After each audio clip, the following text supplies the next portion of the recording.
Hello student, welcome to study of commerce.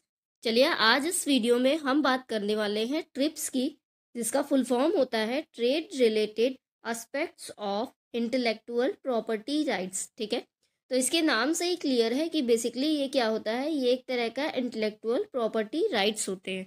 ठीक है, तो इसके पहले मैंने आपको बताया था,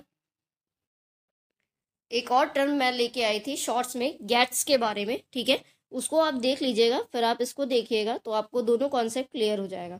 तो चलिए देखते हैं। Trips stands for trade related aspects of intellectual property rights. तो ये बेसिकली ट्रेड रिलेटेड एक तरह का इंटेलेक्चुअल प्रॉपर्टी राइट होता है। ठीक है, तो it's like a set of international rules. तो ये एक तरह का इंटरनेशनल रूल होता है। ठीक है, that many countries agree on regarding intellectual property. तो बेसिकली ये एक तरह के नियम या कानून होते हैं जो कि इंटरनेशनल होते हैं, इंटरनेशनल लेवल पे होते हैं, जिसको सारी कंट्रियां मानती हैं, एग्री करती हैं।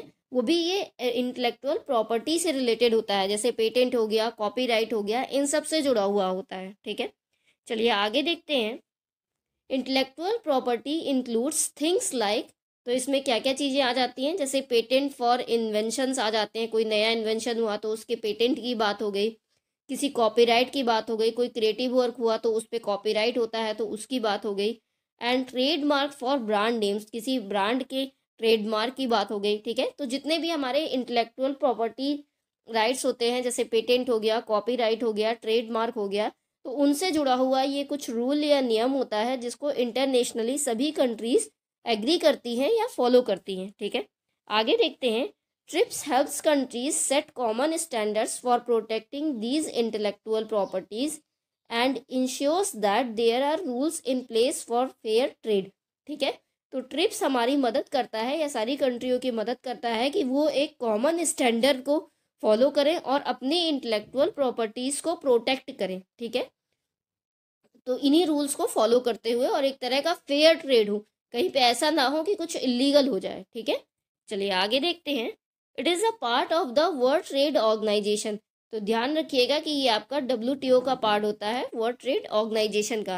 And aims to strike a balance between promoting innovation and allowing fair access to knowledge and information. तो इसका मेन एम क्या होता है कि ये एक बैलेंस बना के रखे और प्रमोट करे नए इन्वेंशंस को और अलाउ करे एक फेयर एक्सेस नॉलेज का और इन्फॉर्मेशन का। ठीक है, तो चलिए हम शॉर्ट में एक बार फिर से समझ लेते हैं। तो ट्रिप्स की अगर हम बात करें तो trade related intellectual property rights इसका फुल फॉर्म होता है।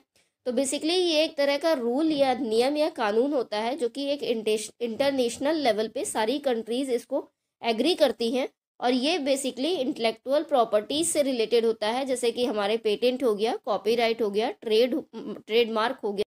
ठीक है, तो पेटेंट की अगर हम बात करें तो पेटेंट बेसिकली हमारा क्या होता है, जब कोई नया इन्वेंशन होता है तो उस पर पेटेंट लगता है। ठीक है, और जब किसी क्रिएटिव वर्क की बात होती है तो वहाँ पे कॉपीराइट यूज़ होता है और ब्रांड्स के लिए ट्रेडमार्क लगाया जाता है। तो आई होप आपको अच्छे से समझ में आ गया होगा ट्रिप्स का मतलब। अगर आपको कोई भी डाउट हो तो आप कमेंट करके पूछ सकते हैं। वीडियो अगर पसंद आएगा तो लाइक कर दीजिएगा, चैनल को सब्सक्राइब कर दीजिएगा आगे की और वीडियोस देखने के लिए। Thanks for watching.